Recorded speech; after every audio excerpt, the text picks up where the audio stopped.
அனைவருக்கும் வணக்கம். Post market report பார்க்கலாம்.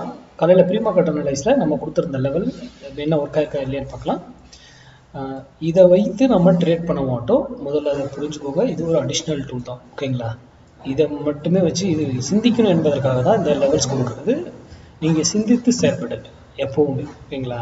உங்களுடைய மார்க்கெட் சப்போர்ட் அண்ட் ரெசிஸ்டன்ஸ் எடுத்து பண்ணுறது, இங்கே வந்து திரும்ப அப்படின்னு சொல்லி அதெல்லாம் பார்த்து பண்ணுறதெல்லாம் நீங்கள் இப்போ புரிஞ்சிருப்பீங்கன்னு நினைக்கிறேன். ஏன் மேக்ஸ் இந்த வேல்யூ ரெஸ்ட் பண்ணுது அப்படிங்கிறதெல்லாம், ஓகேங்களா? சரி, இன்னைக்கு நம்மளுடைய 12ஆம் தேதி வருகிற 12ஆம் தேதி நம்மளுடைய ஆப்ஷன் கிளாஸு துவங்குது. அதுக்கான டீட்டெயில்ஸ் டாபிக்ஸ் யாராவது கேட்டிங்களோ அவங்களுக்கு எல்லாருக்குமே நான் அனுப்பிட்டேன். வராதவங்க யாராவது வரலனாக்கா எனக்கு மெசேஜ் பண்ணாங்க, ஓகேங்களா? சரி, இன்னைக்கு லெவல்ஸ் பண்ணலாம். இன்னைக்கு நம்ம கொடுத்துருந்தது 26,100 புட்டு 102 ரூபாய்க்கு கீழே இருந்த மார்க்கெட் அப் சைடும் 102 ரூபாய்க்கு எபோ மேலே இருந்தால் மார்க்கெட் டவுன் சைடும் அப்படின்னு சொல்லியிருந்தோம்.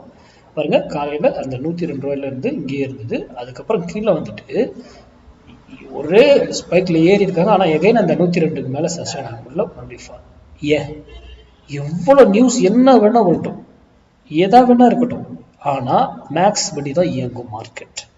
மார்க்கெட்டுங்கிறது மேக்ஸ். அதை சார்ந்து படிங்க, தெரிந்து கொண்டு வர்த்தகம்.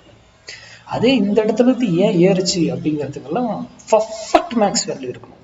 இந்த இடத்துல இருந்து ஏன் திரும்பிச்சுங்கிறதுலாம் பர்ஃபெக்டான மேக்ஸ் வேல்யூ உங்கள் கையில் இருக்கணும். அப்போதான் நம்ம ட்ரேட் பண்ண முடியும், ஓகேங்களா?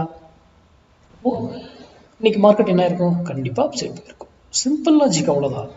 இதை வச்சு நம்ம என்ன போய் பண்ண முடியும்? டைரக்ஷன் மட்டும் தான் தெரிஞ்சுக்கிட்டோம். இந்த இடத்துல இருக்கும்போது எடுத்தீங்கன்னா ரிட்டர்ன் பெருசாக கிடைக்குன்னு நான் சொல்லியிருக்கேன். கரெக்டாக கிடைச்சிருக்கா ரிட்டர்ன் பெருசா? அந்த இடத்துல இருக்கும்போது நீங்கள் எடுத்தீங்கன்னா அவ்வளோதான். இந்த மார்க்கெட்டை சிம்பிளாக பாருங்கள், ரொம்ப காம்ப்ளிகேட்லாம் பண்ணிக்காதீங்க. மீண்டும் அடுத்த வீடியோவில் சந்திப்போம். நன்றி, வணக்கம், வாழ்க வளமுடன்.